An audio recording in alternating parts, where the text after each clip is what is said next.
Welcome to the Hockey Writers Blackhawks Banter, a weekly show with our top Chicago Blackhawks writing crew, bringing you the latest news, rumors, trades, player grades, game results, and much more. From training camp to the playoffs, from Chelsea Dagger to the Madhouse on Madison, our team covers everything that happens with the Hawks. So get comfortable, grab a beverage. It's time for some Blackhawks Banter. Blackhawks Banter. Hello, everybody, and welcome to another edition of Blackhawks Banter, which traditionally is a weekly show, but we've taken a couple weeks off here during the slow, non-very newsy days of August. But good news is we have training camp just around the corner, so these we'll be back to the weekly pretty soon here, as soon as we have more things to talk about. But this is episode number 42 of Blackhawks Banter. I'm calling it the Gustav Forsling episode, maybe one that got away. But this is our chance for our Hockey Writers Blackhawks crew to come together and talk all things about our Chicago hockey team, as always. I'm Greg Boysen. I'm your host this edition, and I am joined by Brooke Lofurno, Shaun Filippelli, and Gail Kauchak. How is everybody doing today? Doing well. Doing good. All righty. Well, before we get into our discussions this week, I just want to remind everybody, please click that subscribe button over on the YouTube channel. If that's where you're enjoying today's show, you'll see playlists for all of our different shows across the Hockey Writers universe. Whether you're looking for specific teams like the Grind Line, Oilers Overtime, or Maple Leafs Lounge, we have some great general shows like our NHL News and Rumors, and Chicks and Sticks with our all-female cast and writers join. They've had some really good guests over the past couple of weeks, so I highly recommend checking that one out, including, I believe, Mrs. Jones, mother to Seth and Caleb. They got to interview her, so that's definitely something Blackhawks fans want to check out. So you can do that over on the YouTube channel. As always, follow the Hockey Writers all across social media. Like us on Facebook, Instagram. Follow the Hockey Writers Twitter account. You can also follow all of us individually on Twitter. You see our screen names there if you're watching the video feed. Plus, Blackhawks Banter has its very own Twitter account at THW Blackhawks. You can follow there too. And then you'll never miss anything. You'll be the most informed hockey fan in your little circle there. All right. Done with the shameless plugs for now, but I can guarantee you it won't be the last one before this is over with. So let's just jump right into our topics. We finally had some real news, like some cool stuff to talk about this week. And of course, the biggest of that was last week, Connor Murphy, our solid all-around defenseman, signed a new 4-year contract extension with a $4.4 million annual average value. So $4.4 million salary cap hit kicking in after this season. So he is signed through the 2025-26 season. Just quickly, what are your thoughts on this contract? Shaun, what do you think of this deal? I love it. And I think what I love most about it is that Bowman was able to get it done before his tenure was even up. So we get a bonus year out of Murphy, so to speak, with a healthy raise in place that's already securing him for the next 5 years at this point. So the fact that they got it done as soon as they did means we can still see the best of Murphy to come, and he's already locked in for the next 5 seasons. So I'm in full favor of the healthy raise he got and the fact that he's going to be here to stay. For sure. Brooke, Murphy deal, yay or nay? Yes, I love it. I was actually kind of interested in this deal because I was thinking about it for the last few weeks. I knew he was due to hit the market pretty soon, and I didn't think the Blackhawks would let him go, but it would have been interesting to see what would have happened if he did hit the market. But either way, I think it's great. It's not a huge deal like where it's going to really burden the Blackhawks for years to come. If anything, it's going to help them. So I love it. And I think it was a great move by Bowman. So this is probably one of the few times I will praise Bowman because this was a really good move and I love it. Love the deal. Love him as a player. Love it. All right, that sounds pretty positive. Gail, what do you think of our Connor Murphy contract? For sure. I'm very pleased with the extension. It wasn't an exorbitant amount of money for the Blackhawks, considering the big money that's been going out to defensemen lately. But it was also a nice bump for Murphy, so it was a good deal all the way around in that respect. He's available, like he even said, for his prime years now. And the thing I like about it is they really kind of did a solid by Murphy by putting this extension together when he still had a year left on his other contract. Just so that he now, at this point, he knows that they're committed to him, and he can relax and just focus on being the best defenseman he can be. So I'm happy with that. And I also think that, he's going to build as a leader for the team as well. For sure. Yeah, there's a lot to be said about not going into a contract year without that uncertainty. A lot of the guys will try and say it's not a distraction, it's no big deal, but they're lying through their teeth. We know it can be, especially when you're in the last year deal, then those trade rumors are going to start creeping in and get louder and louder and louder, and you're going to be asked about it all season long. So, it's only human to be distracted by your future, for crying out loud. I mean, it's kind of an important thing for, human nature there. So to have that out of the way going into the season, I think is huge.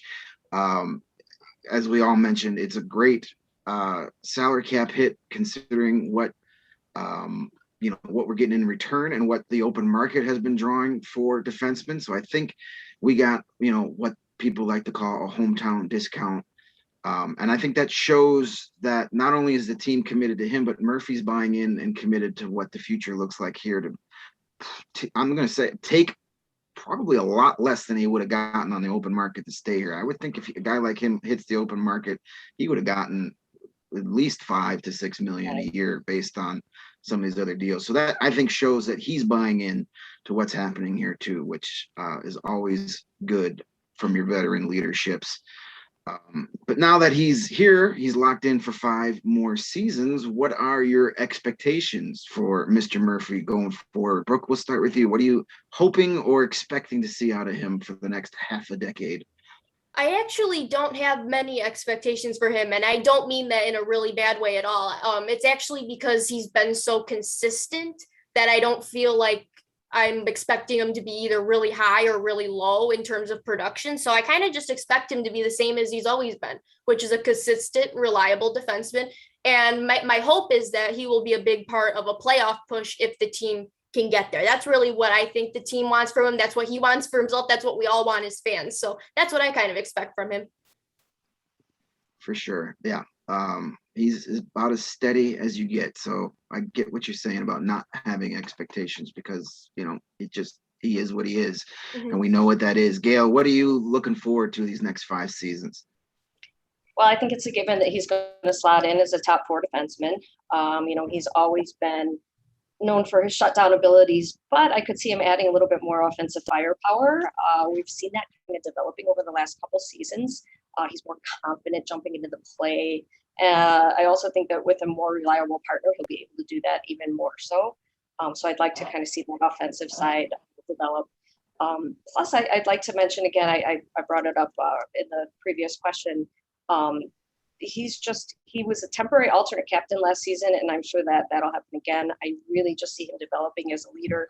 He's the one that's been available for a lot of the Zoom calls, so he's kind of the spokesman of the team.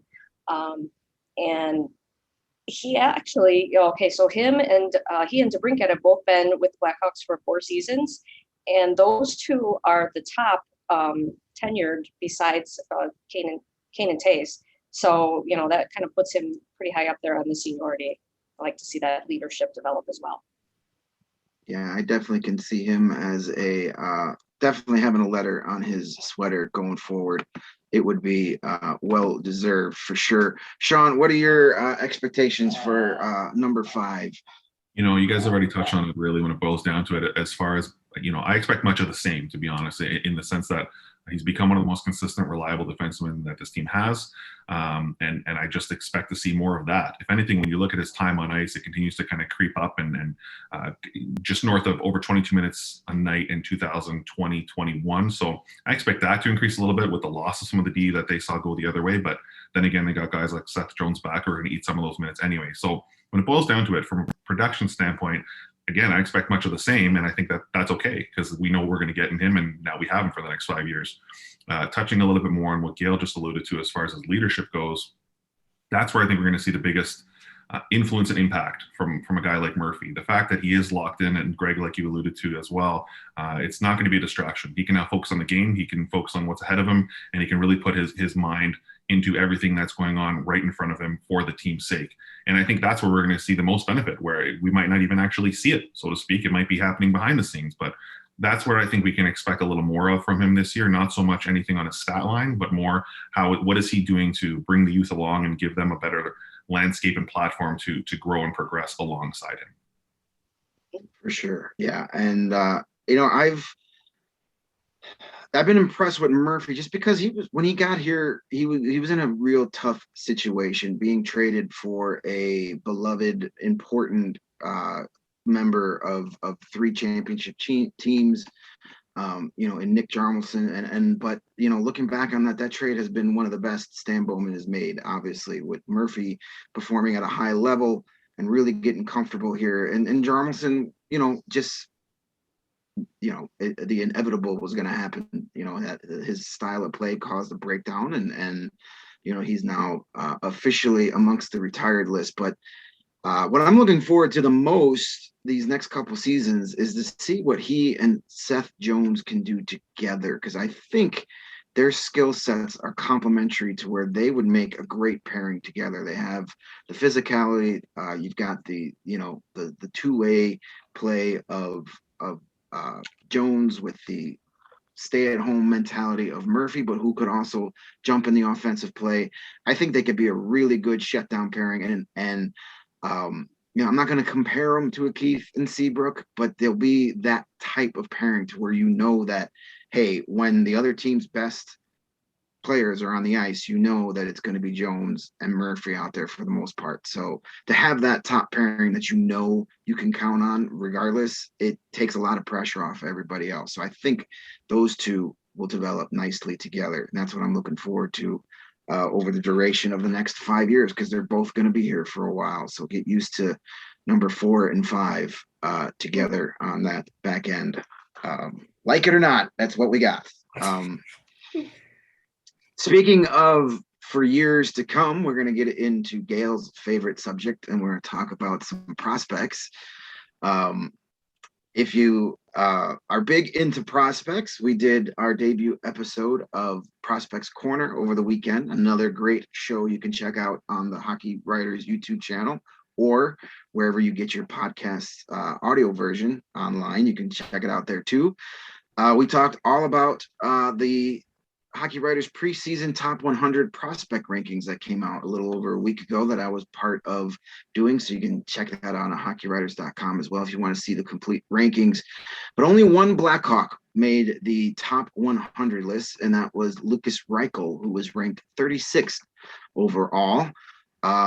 So since he's the only guy there, obviously our prospect crew here, myself included, feels he's the Blackhawks' top prospect heading into the season. Do you guys agree that Reichel is that best suited going forward for an NHL career? Gail, what do you think? Is Lucas Reichel the number one guy? Yes, I do. After all, he was picked 17th overall in 2020 draft. Many have been impressed with his rapid progression with his team in Germany, Eisbär, Berlin. And in that league, he is competing against grown men. So he's already got a leg up on that in that respect. He seems like a very versatile player with a high hockey IQ. And let's remember, he's only 19, so he's got plenty of room to grow. Sure. Yeah. Shaun, what do you think of Reichel as the top prospect for the Blackhawks? I mean, it's a no-brainer. He has to be. Like Gail said, he was the first round pick in the 2020 draft, and frankly, from the second his name came out of their mouth until this point, all the spotlight has been shining straight towards him. Whether justifiable or not is yet to be seen. But the reality is, again, I'm going to piggyback off what Gail said because she took the words right out of my mouth. This is a 19-year-old who's not only played among men the past few seasons in Germany, but he's succeeded among those same men. He's continued to be a top point getter for his team. He now has a German title on his resume, and he's riding high. So not only is the spotlight shining towards him, but there's enough evidence to suggest that it will continue to if he can maintain that same type of momentum as he moves forward. So certainly he is the most well-rounded at this point prospect, in my opinion, as far as offensive potential, and he's just getting better. So of course we have to look at him as the best prospect. Yeah, for sure. Brooke, what do you think about Lucas Reichel and where he is for the Hawks? Yes, I agree too that he's the best in the system right now. And it's because when you look at the system or our prospects as a whole, there's not many that stick out to you as like point producers or someone that's going to come in and make an impact. Where Reichel was drafted, that's what the expectation is of him. So he fits that bill kind of perfectly. We don't know how he will produce or how he'll fit in at the NHL level. We kind of understand that, but for where he is right now, yes, and I don't think there's really a comparison to kind of his whole appeal, I think, right now as a prospect. So I totally agree. I think he's the best by a long shot. Yeah, I think that's a pretty obvious choice, as we've all said. So now that we've established young Mr. Reichel as the Blackhawks' top organization prospect in the organization, let's put all the pressure on the world on him right now. And what do we think about what we're going to see from him this year? Is he going to be on the opening night NHL roster? Is he going to be in Rockford? Do you think he may even go back to Europe for another round of seasoning there? So Shaun, we'll start with you. What do you think 2021-22 season looks for Reichel? I know we're all guessing at this point, so I'll at least try to put this out into the world that I will say that he will be in their starting lineup for opening night. Again, who knows if he can or will be, or what kind of moves they'll have to make that so, but I want to see it be the case. I want to see him out there with all the excitement surrounding this kid. I want to see that pressure put on him right away. And frankly, like we've all alluded to anyway, it certainly seems like he can handle it. He's been handling it for years, so why not put him right into the pressure cooker and see what he can do at the NHL level? As far as expectations, I think we should all be a little bit careful to not suggest that he's going to, essentially be a Calder Trophy nominee. I don't see that happening, but that doesn't mean it's going to be a failed season. I think he's going to come in, prove that he can still, again, play among men on this side of the world and hold his own. And I think he's going to prove to be a valuable member of the team who continues to grow and shows his hockey IQ playing alongside the players like Kane and DeBrincat, et cetera, and really just starts to become an important part of the fabric of this franchise. So I don't see him really wowing the entire league, so to speak, but I think he'll continue to wow us as Blackhawks fans. All right, that sounds like some reasonable expectations there. Brooke, what do you think is how the season's going to unfold for him? I think he should be on the opening night roster. I think where he's drafted, that speaks for itself. And when we talk about kind of revamping the whole center group, I think he's kind of the main centerpiece in that going forward. So he should get a good look this season. If he doesn't make the opening night roster, I'll actually be pretty shocked, I think. But as far as expectations go, I'm going to kind of allude to what I said with Murphy. I don't really have much, and I'm not saying that as a bad thing. It's just more like just letting him play, do his thing, show what he can do. Like I said, we're not expecting him to come out and be Patrick Kane or whatever to start out. But you know what? We'll just see and have fun with it and see what he can do and provide for the team. Good stuff. Gail, what are your expectations for Lucas Reichel? Are we putting him in the Hall of Fame just yet? Well, I don't know about that, but he is in Chicago. He's been in Chicago training. He's been with the other Blackhawks players training, getting used to smaller ice surface. He's doing all the right things to prepare. He's already talking about playing with his childhood idol, Patrick Kane.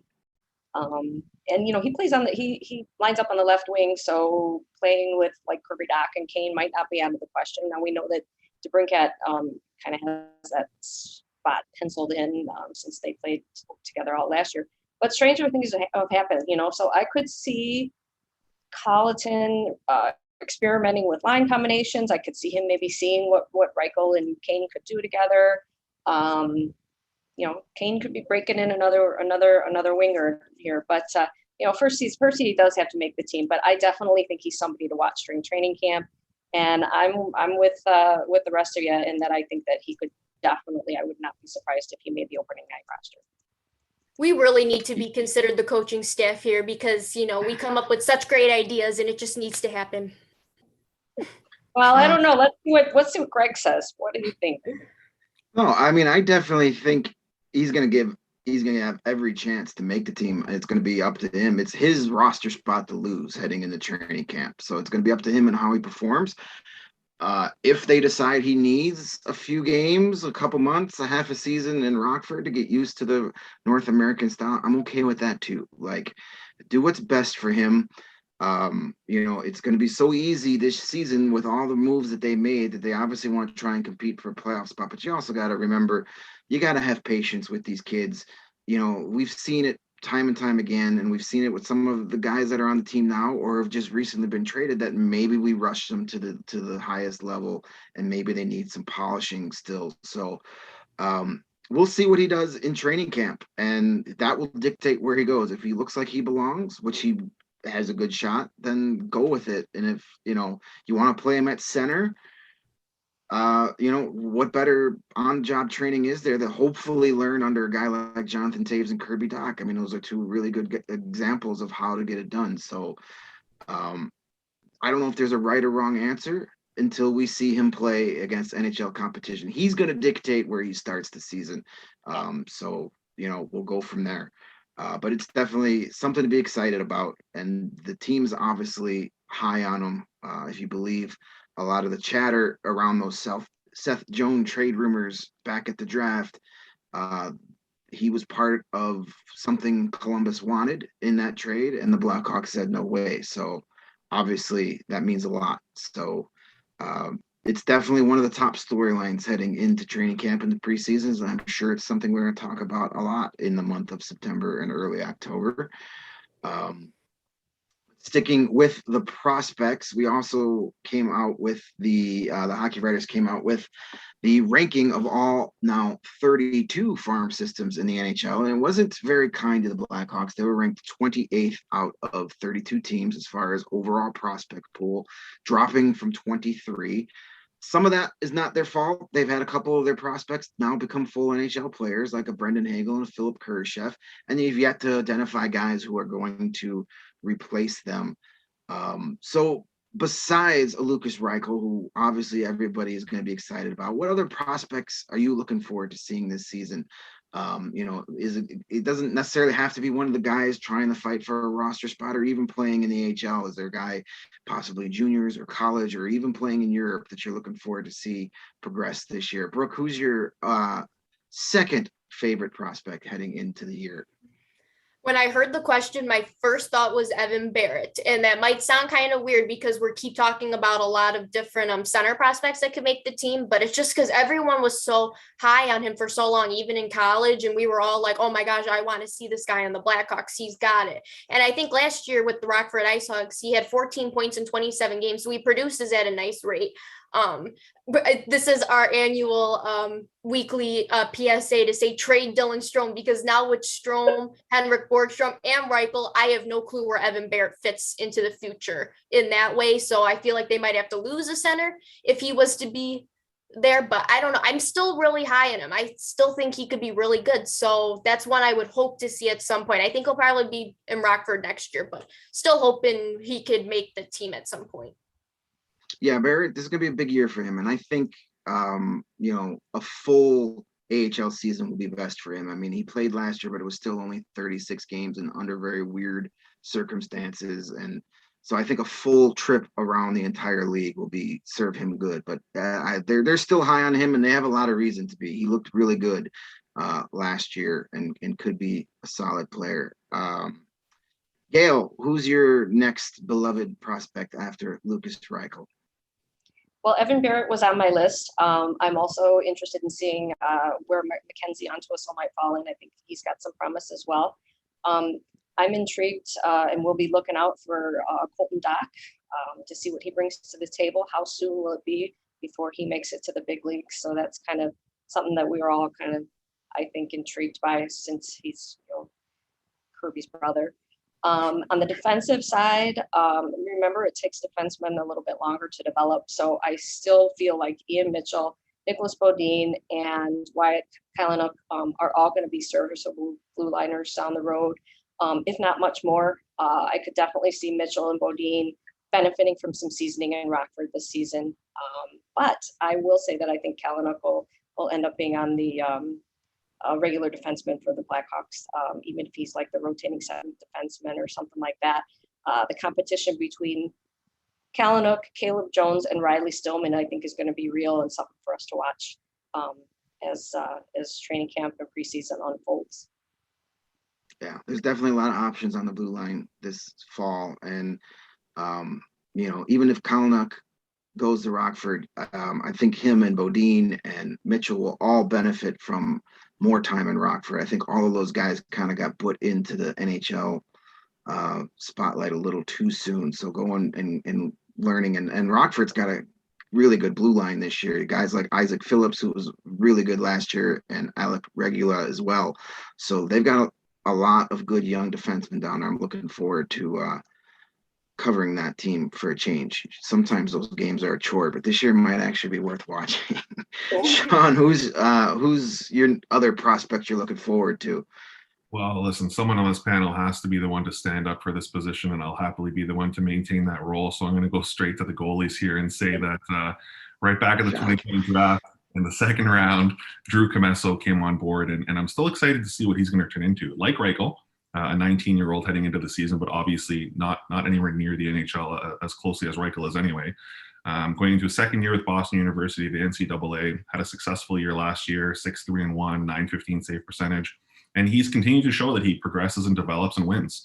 So for a position that the Hawks don't have a lot of depth in at the moment, these are the kinds of roles that we really need to see how they unfold, because if he can progress in the right direction, that's going to really help this franchise in the years to come when they are competing, when they are contending, when they do need to rely on what they have in their system. So that's a player that I want to keep my eyes on and see how he does progress, and when we can start to anticipate him breaking into the NHL and what he can do at this level when his time is near. Yeah, for sure. If Reichel's considered the top prospect, I think Comesso's definitely on the list of most important prospects heading forward. They're definitely high on him, and they need that franchise type goalie that it's hard to find, frankly. I'm going to go a little off the board. We kind of know all the guys in Rockford. We've talked about them a lot, and we'll be talking about them this season.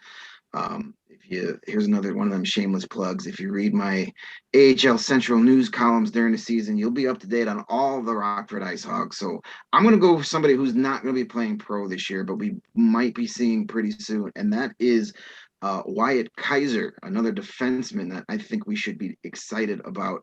He was a third-round pick in 2020, played for University of Minnesota Duluth last year, one of the top programs in the country, played real well. He had 10 assists in 28 games in his freshman season, but he is just a terrific skater.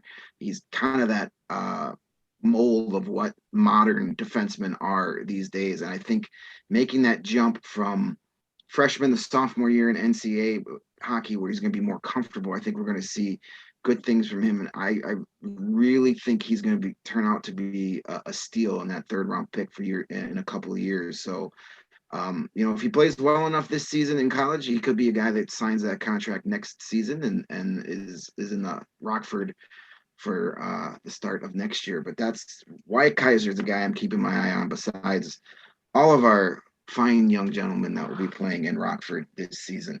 Got some luck with the Wyatt, so I actually have high hope with that. Yeah, Wyatt Kaiser, Wyatt Kalynuk, no confusion at all. Maybe it's a good thing Foley's retiring. He won't get that confused 7 times a game after this season.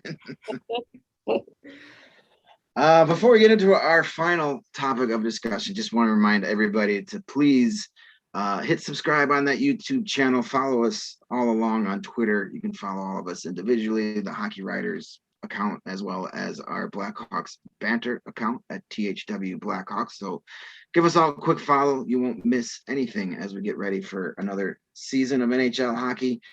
And speaking about this upcoming season, there will be that Olympic break. They finalized the agreement that the NHL will be sending its players back to the Olympics after skipping the 2018 Olympic Games.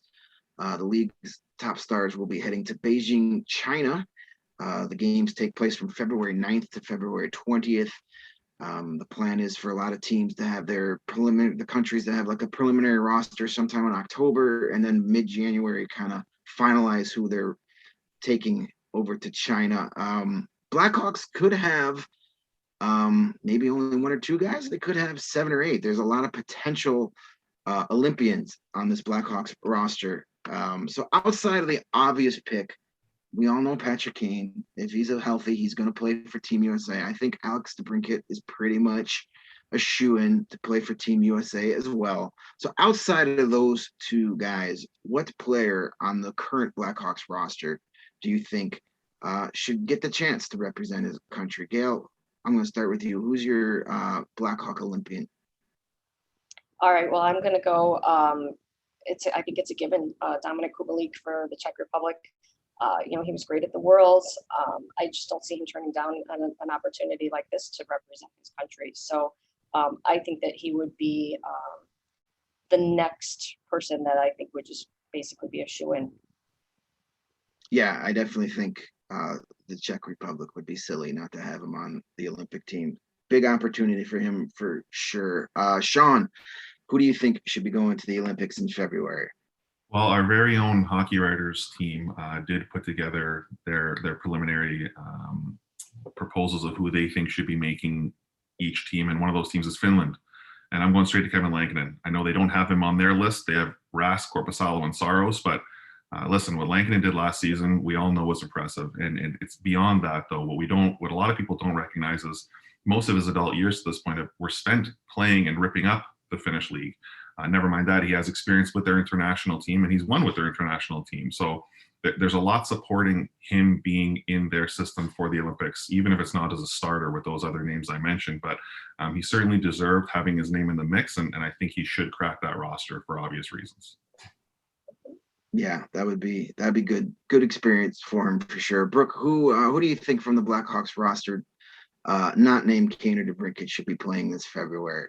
Shaun, you got me like really excited because the way you said it, you're like, our very own Hockey Writers team will be going to Beijing. I was like, oh boy, we're exciting. Do you know what? I had a hard time with this question, honestly, because I feel like a lot of it's going to depend on this year, how people play this year. That will kind of solidify if they kind of should go to Beijing. So it seems like besides kind of like the shoo-ins like Kane and DeBrincat, I guess the one other name that maybe kind of sticks out to me maybe is Kurashev for Team Switzerland. I think he probably would be a good prospect for them to have on the team for sure. I mean, I don't think Switzerland has a lot of big name players, I think, besides Roman Josi. So I think he could be a real big shoo-in for them too. Kind of a young, exciting player to have on your team for sure. Yeah, for sure. I mean, that's a country that doesn't have a lot of NHL players, so he would be an obvious pick. And he played well for them in the World Juniors a couple years ago. So I think that's a good call that Kurashev will be heading over there as well.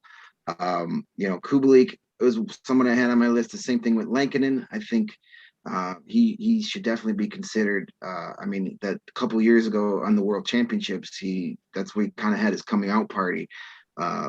So obviously the Olympic rosters will be a little tougher than those World Championship rosters, but getting a couple games against pretty much all-star teams, it's only going to serve well for him going forward and be a huge experience for him. So those guys are on my list. I'm going to go in the spirit of let's all have a different answer. I'm going to go with Seth Jones. I think he'll make Team USA. I think he's an obvious choice to make it, and I think that'll be fun to see him against the best and the best in the world. And I think unfairly, and I get it to a degree, but I think a lot of people are down on Seth Jones without even seeing him play one game, and kind of don't have high expectations for him, are already down on the move. So giving him a chance to play at the Olympics, I think, can change a lot of people's minds who unfairly have already decided his contract is a bust. So that's what I'm want to see. I'd like to see him get on the biggest stage and excel for sure. But again, if you head over to that YouTube channel and check out those playlists, I'm sure there'll be plenty of Olympic roster discussion all across our platform. With the Saber Scoop and the Flames Face Off, and even our brand new show. We even have a Seattle Kraken show now. What's Kraken is what it's called. I love that title. I'm glad we were the first to come up with that one. So one last Olympic question before we wrap things off. Two guys that have had a lot of Olympic experience in their careers. For Canada, goaltender Marc-Andre Fleury, and of course, Jonathan Toews. They both won gold in the past for Team Canada. How do we feel about those two guys possibly heading over to China and playing to the Olympics? Is it a good idea for two guys kind of in the later ends of their careers? They've had issues. We've talked about those before. Or do you even think they'll even be asked? Has the talent pool kind of passed them up? Shaun, what do you think? We'll start with you, our Canada expert, goalie guy north of the border. I think you're perfect to start with this question. A lot to live up. I'll see what I can do with this answer for you. The reality is, you already said it, Greg. These guys have both won at this level, and I get it that they are definitely in their later years of their professional careers.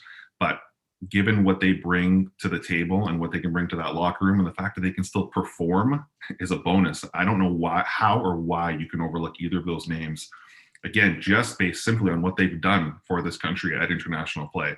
They've certainly warranted an annual invite to whatever tournament they want to play in my opinion and in my books, from a Canadian hockey fan perspective. So I know Toews' health is in question, so I think that's going to really be the biggest caveat as far as whether he does get asked or not. Fleury, in my opinion, should be a shoo-in above guys like Binnington, who, I get it, had a hot streak but hasn't done much to impress, whereas Fleury continues to win and flourish. So I certainly think both names deserve being asked, and frankly, as long as they're still active and want to be playing with a Canadian flag on their sweater, I say let them play in any tournament that they'd like to. Right. Brooke, what are your thoughts on Toews and Fleury possibly heading over to the Olympics? I honestly have no clue for either one of those two. And Fleury, he's a fabulous goalie still, so I do think he deserves to be asked. It's just I don't know what Team Canada could be thinking in terms of the direction of the team. Do they want him back, or do they want to go kind of with the younger talent in the league right now? Like, someone that came to mind was Carter Hart. I know he struggled a bit, but again, a lot of this is going to come back to how they play before they kind of get the call. But I do think they deserve to be asked for sure. But I do think it'll be interesting to see what direction either Fleury and Toews want to go in, or what Team Canada wants to go in. But yeah, I do think a lot of it is going to have to do also with Toews, because he's kind of a big question mark in general because of his health. But yeah, I do think they'll be asked regardless. But I don't know. I think it's kind of interesting. Gail, what do you think about this storyline here with these two vets and some Olympic time? Well, I was going to say that Toews should probably take a break at this time. And then I kind of listened to what Shaun had to say, and it changed my mind a little bit, because I think you're right. I think that if Jonathan Toews wants to go to the Olympics, he should go to the Olympics. But I also could totally see him saying that he wants to take a week off and relax and regroup, especially if the Blackhawks are in playoff contention, so that, he can be refreshed for that. In regards to Marc-Andre Fleury, I think, I read that he was snubbed. He was kind of snubbed for Luongo, Carey Price, Mike Smith.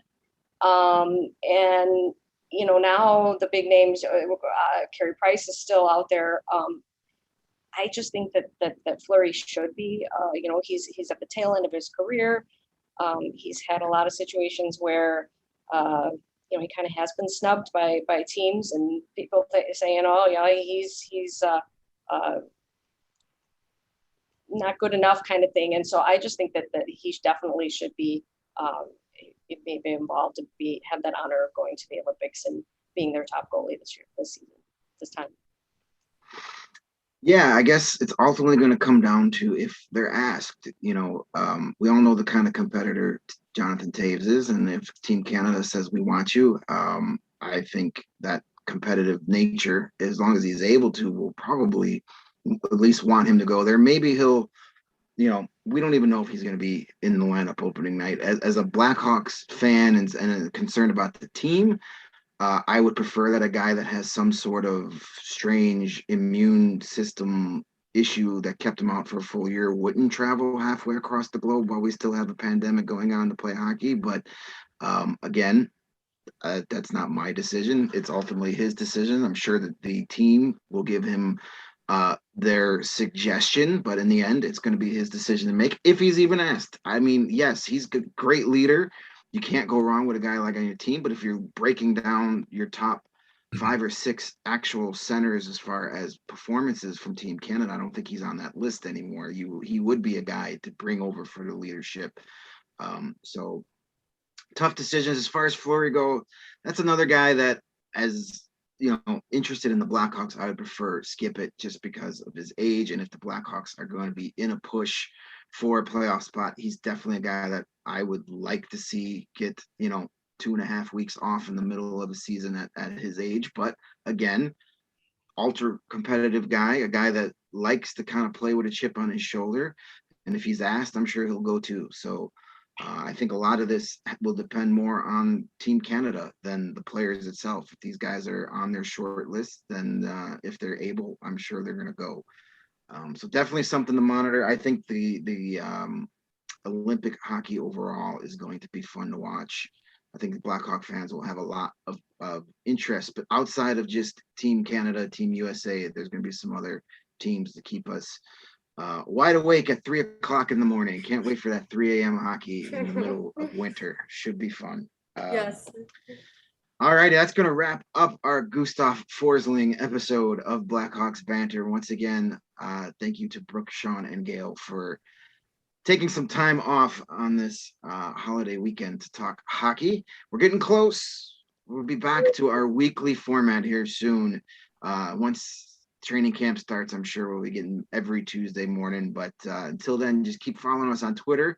We'll let you know if we'll be back next week or take another break. It all depends on what we have to talk about or not. I mean, we could stare at the camera for a half an hour, but I don't think that would bring as much ratings as we could do a fashion show for you guys if you want. Send me one of those hair clips. I'll wear it. That will get the clicks. Yeah, exactly. All right. Thank you, everybody, for joining. Thank you guys for tuning in. Make sure you're subscribed to that YouTube channel, follow us on social media, and we'll see you guys next time on Blackhawks Banter.